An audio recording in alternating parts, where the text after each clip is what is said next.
really said much, but now it's time.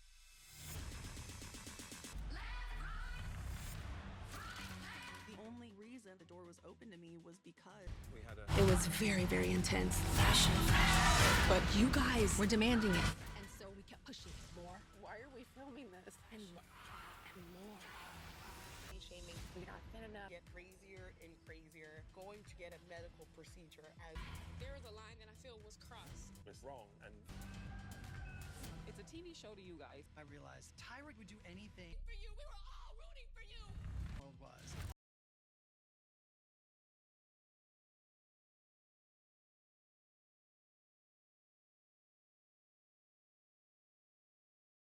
Hello, everyone. Welcome to this edition of Viral. I'm your host, as always, Kendra Dix here. Glad you join us here on Viral.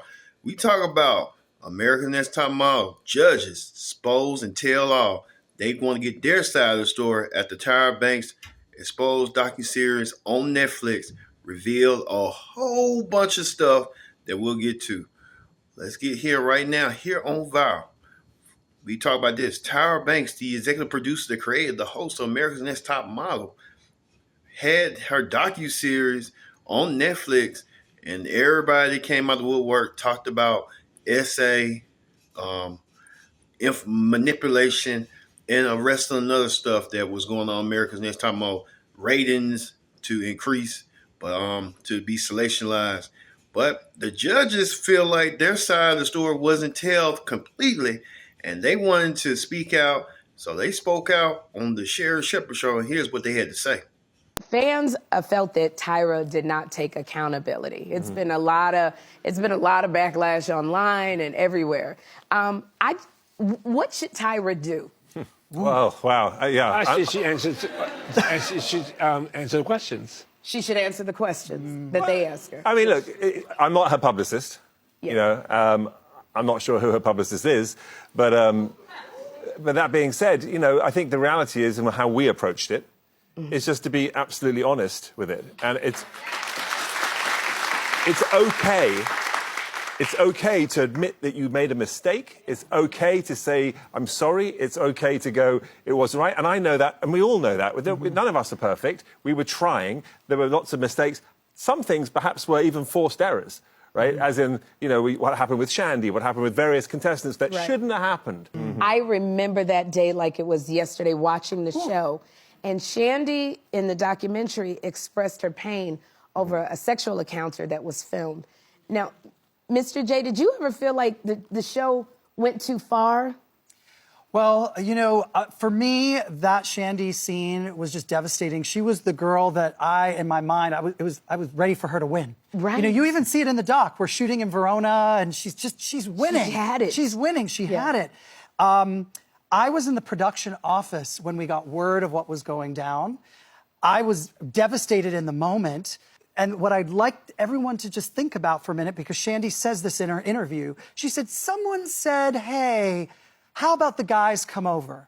Now, as someone who worked on that show, I could tell you the girls couldn't plan the next 5 minutes of their lives. They were following a directive. So who is the someone?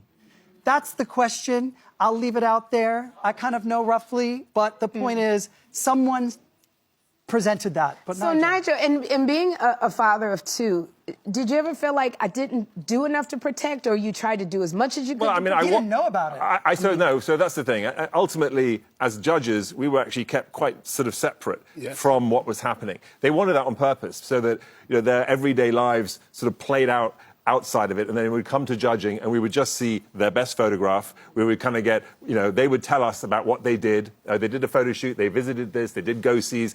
We wouldn't know what happened behind closed doors, as you wouldn't in real life. If you go to a job interview, you don't tell everyone all your dirty laundry. Right, yeah, right. You basically go in there and you try and get the job. That's what that moment was for, right? I watched the show like everybody else did and saw what happened to Shandy on TV the way the rest of the world did. I didn't know the behind the scenes, all the things, the fact that production allowed this, didn't allow that. And because there was no social media, it didn't get out to the world.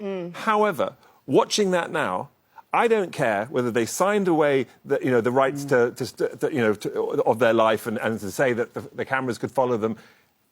As a responsible adult, as a decent human being, you clearly do not let two young people who have got drunk go to bed together and film it as if that was somehow okay. It was not. As you saw right there, all the judges, Miss J, Nigel Barker, and Mr. J, told their piece and told their truth on what was going on. Even talk about Tyra Banks should be held more responsible, but Tyra doesn't want to take a lot of responsibility. A lot of folks saying that Tyra Banks should take more responsibility, accountability, but she's saying, and she refuses to. She wants to take a little responsibility, saying that the producers or the production hand was the ones that was closing up all the manipulation and stuff. Well, you know how that be. When you the exec producer, the buck stops with you. So, hey, the buck stops with you.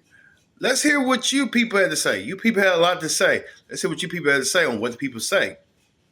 Just finished the first episode of Reality Check on America's Next Top Model. These are my thoughts. They open with a montage of the iconic scene of Tyra being like, "We were cheering for you. I was cheering for you. We were all cheering for you. I've never yelled at a girl like this." And then the edits of that, and like, you had to be there to understand the way without social media that like had a chokehold on us as a culture. And I think part of being like a millennial pop culture girl is like, I think that scene all the time. Like anytime something's disappointing, I'm like, "We were cheering for you. We were all cheering for you." In anything. Second thought, I forgot how iconic the Jays were. Like they were hands down the best part of this show.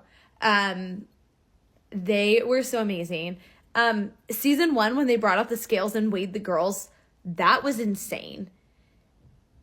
This whole show was so crazy, and people are looking back on it and being so critical, but you have to remember, like, this was 2007, 2008, way before cancel culture, without social media. Like, we were all just 13-year-old girls watching this in our homes when they would run it on E all weekend long, and you could just sit for, like, 8 hours on a Saturday and watch an entire season in one day. And it was binge watching before there was binge watching. Like, it was premier television, and it's also so sad to see like all of what was going on with all these girls.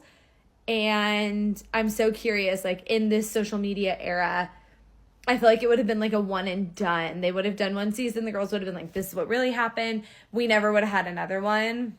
But because it was early on, like we just got it all, and it was so insane. Like, what a time to be alive. I just watched all 3 parts of the new Top Model documentary that is on Netflix today. I'm surprised because I feel like Tyra maybe gave us nothing in this. Documentary is called Reality Check Inside America's Next Top Model. As I said, you could watch it on Netflix today. There are 3 full episodes explaining what went on behind the scenes of this show. I thought that this was going to be a fun watch for some reason because of the way that I remember this show, but it was actually just incredibly sad. And there's spoilers ahead, so if you don't want to know any spoilers, don't watch ahead. Shandy, who you may remember from Cycle 2 of America's Next Top Model, is in this documentary, and her account of being on the show is just horrendous. She had an experience when they went abroad, and she said she doesn't really remember it, and it was not necessarily consensual, and she had a boyfriend at the time, and that the show filmed the whole thing. No one stepped in to stop anything from happening, and ultimately they used it as a storyline on the show about the girl who cheated, and it was all about how she cheated on her boyfriend, and they also recorded her phone call to her boyfriend, which is also horrendous. I remember this all going down at the time, but we didn't really know the behind the scenes of the fact that she wasn't just cheating, that there's more to this story. This woman seems broken from this experience, and I think it ruined a lot of her life, and that is so sad and tragic. And looking back on it, I just see the morals are not there from anyone producing this show. Even the way that Tyra responded to it wasn't great, and they played a part where you could see that Tyra knew what happened the night before, and she is talking with the girls, trying to get Shandy to cry about it and open up about it just to use it as part of the show, which is just sneaky. Other contestant that I remember very well was Danielle. She had the gap in her teeth. She was talking about how they kept forcing her to close the gap in her teeth, would tell her that she would not have any success without doing so. She really didn't want to. I remember this so well. And also that in a later season, they gave a girl a bigger gap in her teeth, which was kind of a slap in the face to Danny in her experience. And she also went on to talk about how when she left the show, that she couldn't get work as a model, that having the stigma of America's Next Top Model actually made her have no success. And she saw Tyra years later, and Tyra acknowledged that she knew that she was struggling, but that she did nothing to help her. They talked about this incident, of course, that we were rooting for you. We were all rooting for you as one of the biggest moments of the show, if not the biggest. And when I rewatched this in the documentary in the full scope of what happened leading up to this moment, Tyra claims that she put so much work into Tiffany that she was disappointed because she helped her behind the scenes, and that she felt like she wasn't trying anymore, and she felt so like betrayed by that. And that's why she exploded. Now, ultimately, when I watched what happened in that situation, I felt like this woman was done being humiliated on this show. They wanted her to read a teleprompter. They knew she was going to stumble through it. The other girls stumbled through it. They made fun of them. I just saw someone who was exhausted and did not want to be exploited or made fun of for one more second. And she just said, no, I'm not going to do this anymore. And ultimately doesn't matter because a lot of these girls won this show and they won nothing. So did that matter whether or not she continued on in this journey to win a prize and then really not have any success in a modeling career? Not really. Very heartbreaking revelation in this show is to find out that Miss J had a stroke in recent years, I believe in 2022. He is still recovering from that stroke. I didn't know that. Obviously, they tell you at the end. This is a bigger reveal at the end of the documentary. Then it made sense because I felt like he was being a little withholding, but now I actually know that he is struggling to speak properly. And the worst part of the entire thing is finding out that Miss J can no longer walk, and he is still learning to walk again, is talking a lot better, obviously could do the documentary, but cannot walk. That is just heartbreaking. I was so saddened to hear this because I mean, the walk is everything, and that must be extremely difficult. And that Tyra Banks has never once visited him. He also mentioned that Mr. J and Nigel did go see him in the hospital. They seemed to have a bond because they all got fired by Tyra at the same time.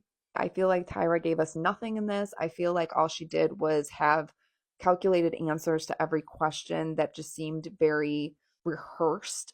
I don't know if lessons were learned from this. She had a lot of excuses for what they did and why. I have to say, like, to a degree, you can say, looking back on something all these years later, of course, there's going to be problems with things that you did because it was a different time. And I do think it's hard for the younger generation to fully understand some of that. I cannot believe that at the end of this, she ends it with saying, I'm coming back for cycle 25. You have no idea what we have in store for you.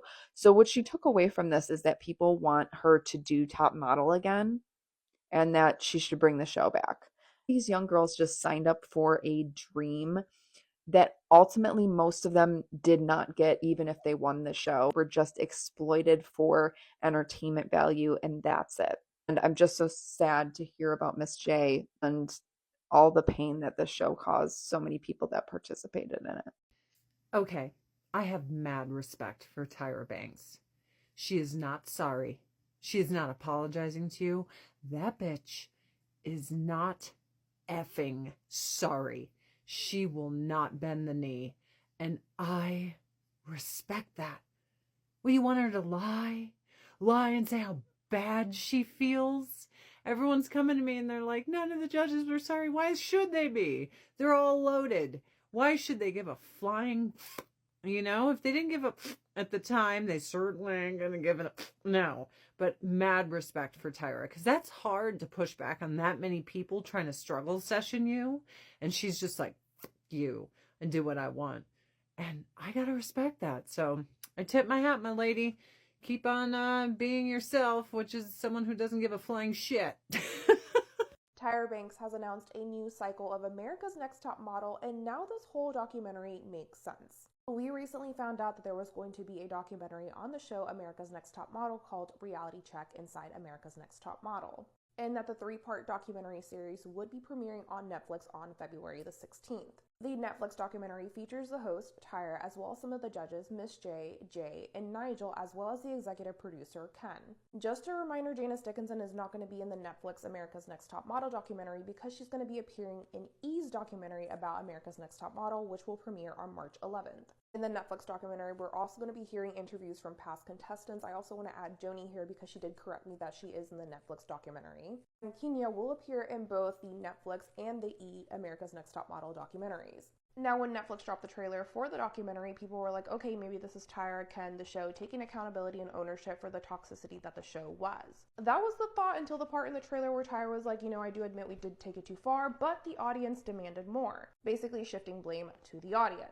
Now, the 3-part documentary has been released in Australia. America's Next Top Model had its last cycle in 2018, but at the end of the 3-part documentary series, Tyra says that there will be a cycle 25 in the future. Tyra says, after the show had so many different ideas for my life, I'm obsessed with pivoting. I feel like my work is not done. You have no idea what we have planned for cycle 25.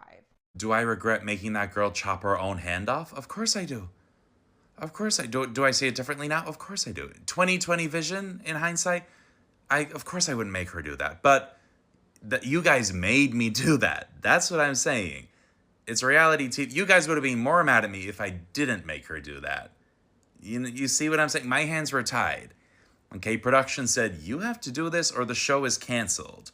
Okay, even though it was my idea to make her chop her hand off. And I spearheaded the whole thing. But my hands were tied. You guys forced me to do that. Would I do that today? Of course I wouldn't. Of course I wouldn't do that today. But we're in a different time now. We live in a different time. Do I regret making her chop her hand off? Of course I do.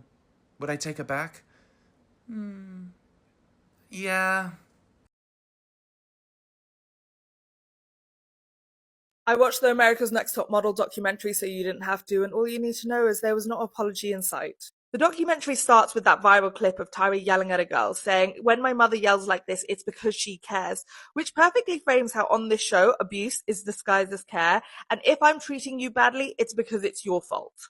It also highlights the superiority that Tyra feels as she smirks through this whole documentary, looking back with fondness, beaming with pride over the successes and blaming others for all the failures. The word I would use is duplicitous, the fact that they were claiming it was broadening inclusivity while mocking a black woman for her hair or saying her skin was ashy, whilst also doing race-swapping photo shoots. Tyra sees herself as a big sister protector role, whilst filming 2 sexual assaults, one of them being framed as a woman cheating on her boyfriend, and the other one as a black woman being difficult on set. And that's not to mention the girls throwing up, getting hypothermia and fainting.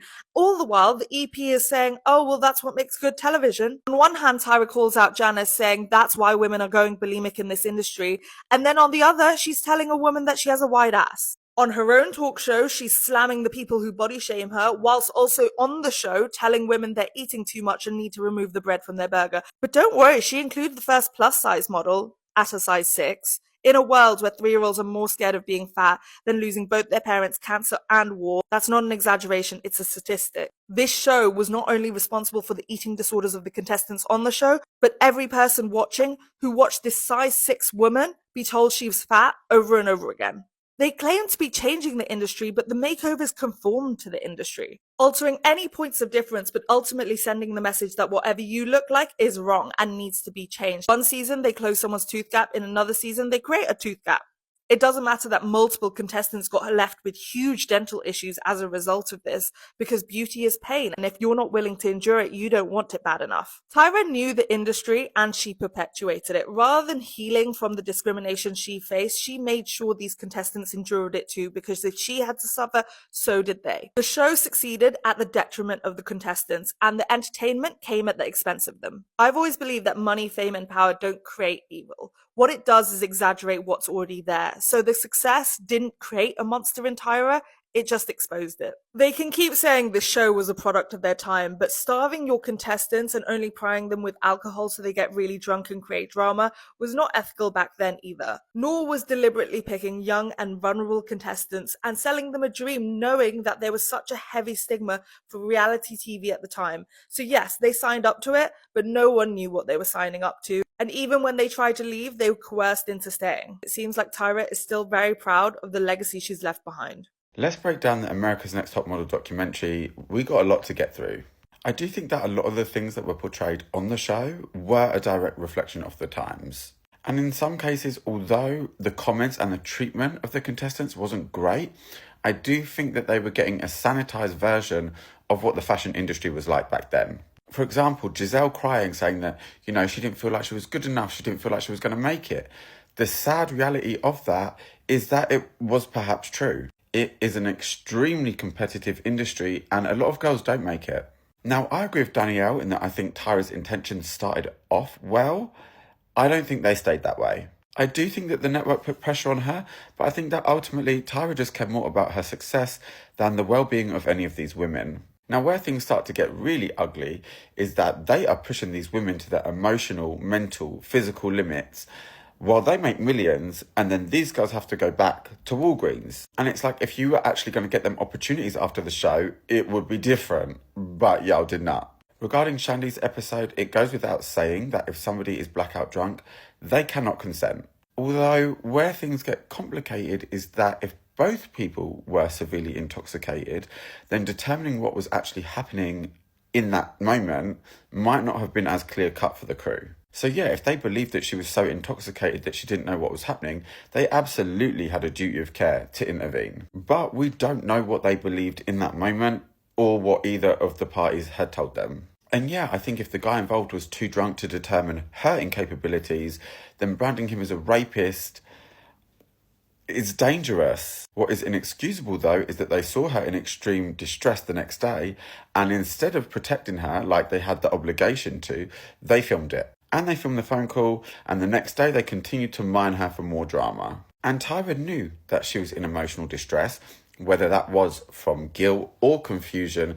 You knew that, you exploited that, and you showed no empathy for doing that. Come back for part 2 where we'll talk about the controversial photo shoots and the treatment of the judges. Now with the makeovers, changing a model's hair is pretty standard. So if you're crying over having your hair cut or bleached, you probably aren't going to work for Versace. Now regarding Danielle's teeth, I side with Nigel. I think perfection is boring. But it is strange how Tyra, who is championing these bigger bodies, different skin colours, is telling her to get her gap closed. But also, this is me saying that now. 20 years ago, I might have been like, yeah, close the gap too. Now, the fact that she widened a girl's gap just a couple seasons later is crazy. And that's where it's like, girl, no, you are just fucking with people's looks for your ratings. Now, the race swapping was obviously problematic, but this also wasn't the only show at the time doing this. You had Little Britain, 30 Rock, It's Always Sunny in Philadelphia. So it doesn't make it right, but it also wasn't seen as inexcusable as it is today. I guess my hot take regarding this is that I don't see it as an issue. Do I think it's glamorising violence? To who? Straight men aren't reading Vogue going, oh yeah, she looks so cunty, let me go out and kill someone. It's a concept, and I think when we talk about making art morally acceptable, then we start to lose the voices and point of views that make art powerful in the first place. Concepts that make you stop, make you question, make you talk, they shouldn't be discarded just because they make people uncomfortable. Now, having this girl recreate a gun shooting when that is something that her mother experienced, wrong on so many levels. And you could have had any girl do that one and swap her. They knew what they were doing. Now this shoot, as somebody that had an eating disorder, I also remember this shoot very specifically. Even at the time, I remember thinking, look, you might have had to airbrush her stomach, but that doesn't even look real to me. However, again, we are talking about a time when multiple celebrities have very public eating disorders, and America's Next Top Model was not solely responsible for perpetuating or upholding that. Now, Kenya's saying that they edited footage of her eating the same bagel over and over again, but then there's also other models saying that she can't stop snacking, so two things can be true. And although they made comments about her watching what she eats, I do think that they were sugar-coated compared to what she might have heard in the casting rooms. Ultimately, modelling is a vapid industry. It is about what you look like on the outside. So you have to be able to take critiques on that. It's like a performance review for your face and your body. However, they definitely did her dirty with this fat story arc. That was very intentional. I guess I still don't really know what happened here, because he was leaving in cycle 9. Tyra stopped speaking to him outside of on the judging panel, but then he was there from cycles 10 to 18. So did they, not speak to each other off set this entire time? I felt like we missed several chapters. Anyway, she knows she was dead wrong for treating him the way she did, which is why she didn't want to talk about it on camera. Oh, I should call Jay. Now? 20 years later? Regarding the host getting fired, I genuinely don't think Tyra would have done that, because A, she's smarter than that, and B, you could tell that she didn't want Jay to leave in the first place. Also, she got fired not that long after that, so that just kind of demonstrates that it wasn't really her decision. And bro, they replaced her with Rita Ora. You thought making a singer the main host of a fashion competition was going to pick up the ratings. Bro, the show was dead. You had 20 cycles, yeah? This isn't Grey's Anatomy. But yeah, should Tyra have called them? Should she have checked in on them? Absolutely. But I think the fact that Tyra didn't even go to visit Miss J tells you everything you need to know about Tyra. Number one priority is Tyra. Now for me, the real crimes of this show were letting these young, ambitious women duel it out, knowing that the industry wasn't going to welcome them afterwards anyway. It was exploiting them in probably every which way just to make good TV. And it was sending home more talented models just because they didn't fit your reality TV story arc, which is probably part of the reason why the industry didn't respect you.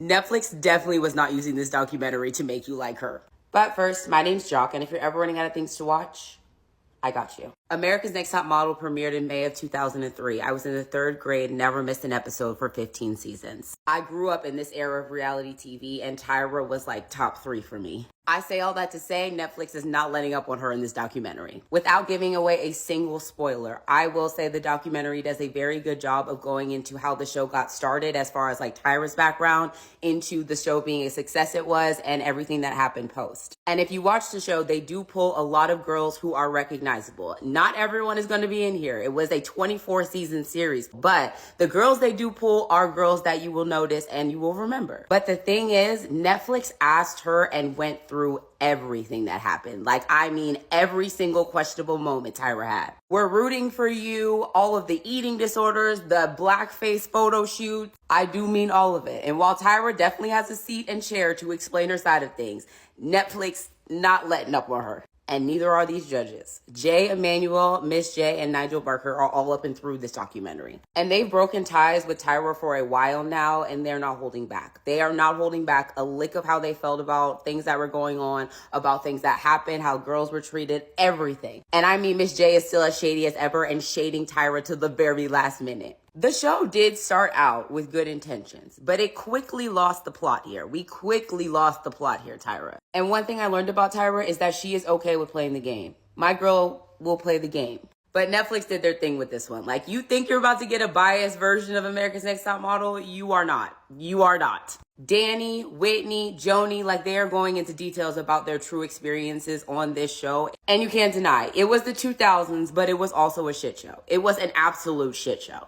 Yeah, I was one of the first plus size girls to ever be on America's Next Top Model. And when I came in, the styling was terrible. They wouldn't have my size.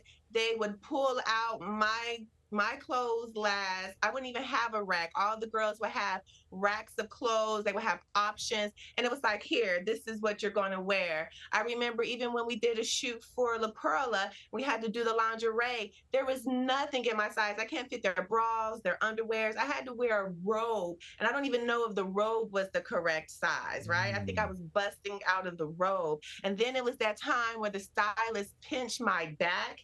I wanted to smack that. Yeah.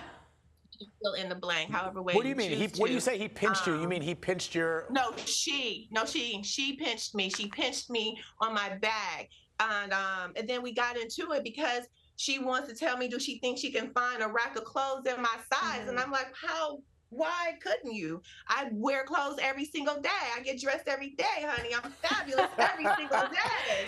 How could you not find clothes in my size? What is going on, darling?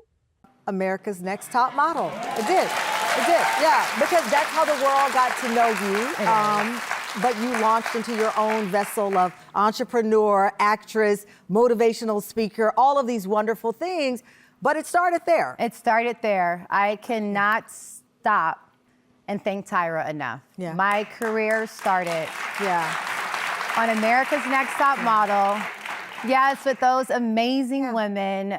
It was season 3, right? Season 3. It was 22 years ago. 22 years ago. 22 years. And now, fast forward, as you have already talked about with my beloved friend Gayle King, all these years later, now there's a documentary, docu-series. Yes. They just told me before you walked out that the series had somewhere around 14 million people who watched the premiere episode. Whoa. Why do you think so many people are still so intrigued by that show and the stories around that show? Well, I was one of the 14 million. Yeah, Let's me just too. be completely clear. I watched it in one night. I started, I binged the whole thing. I binged the whole thing. I actually watched it twice. Why did you watch it? I watched it to see what I didn't know.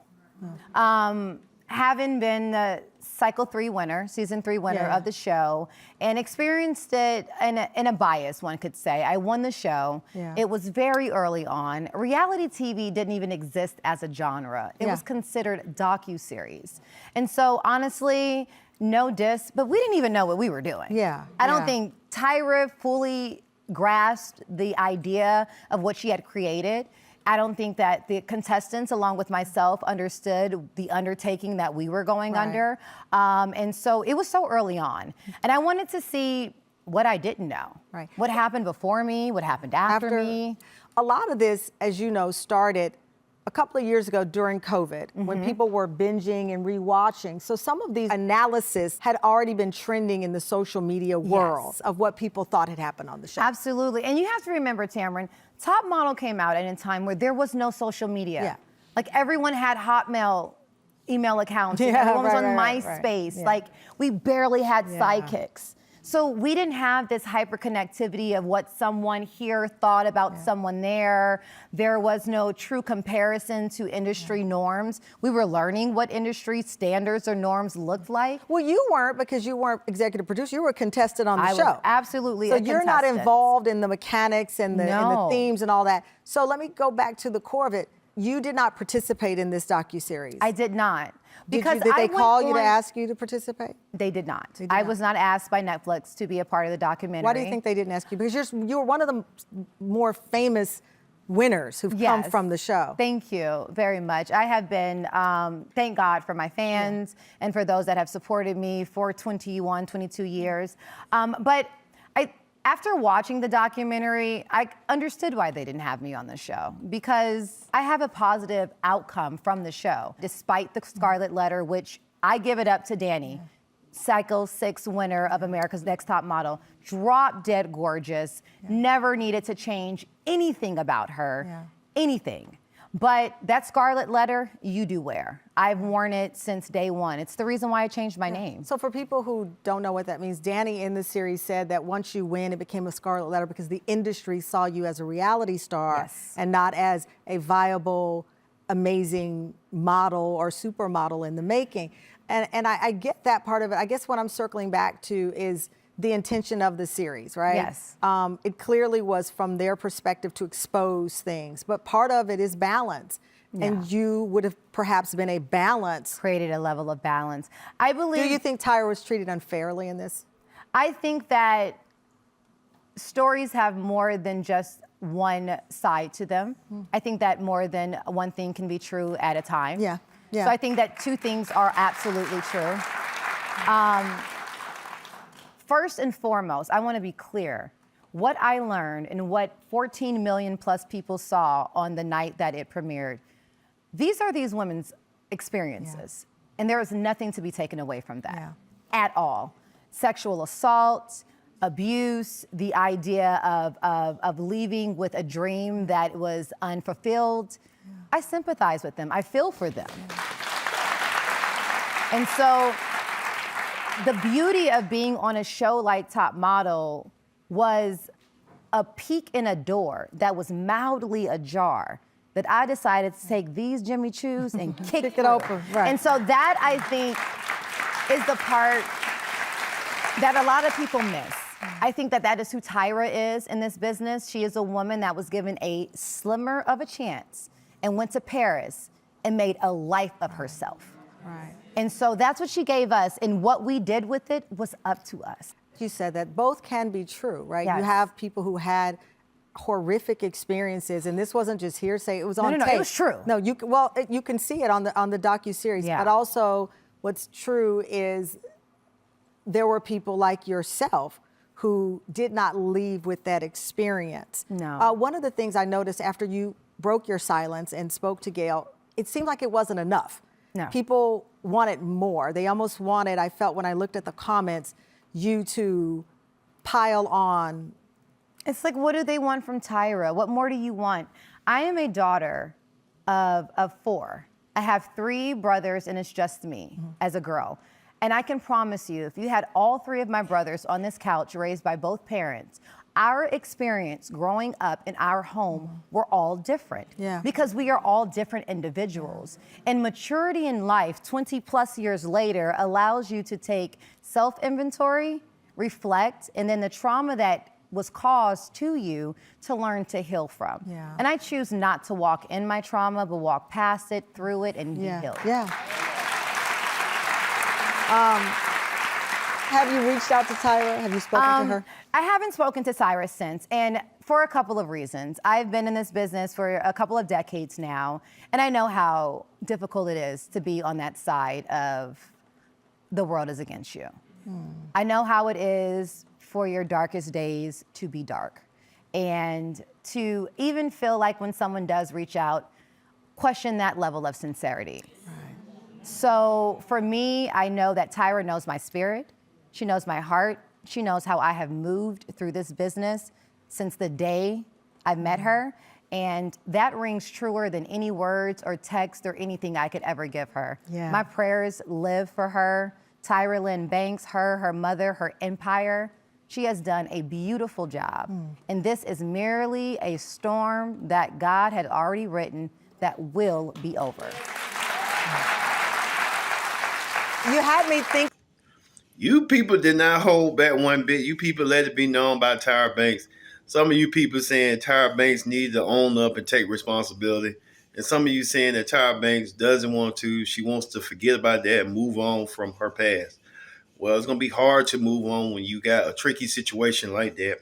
But hopefully Tyra Banks will look back at it and realize that she played a role in it, whether she likes it or not. Well, thank you all for watching this edition of Viral. I've been your host, Kendrick Dick, saying so long. We'll see you next time for another edition of Viral. Hello, everyone. This is Kendrick Dick for your Viral Preview. And Viral Preview this week, we talk about America's Next Top Model, Tyra Banks, the expose that was on the Netflix docuseries. And we saw on the Netflix docuseries that it was explosive. That 4-part episode was so explosive you couldn't help but to see it. Now, the judges come and speak out about what had happened and give their side of the story that the docuseries didn't. We'll talk about the ladies on the next edition of Viral.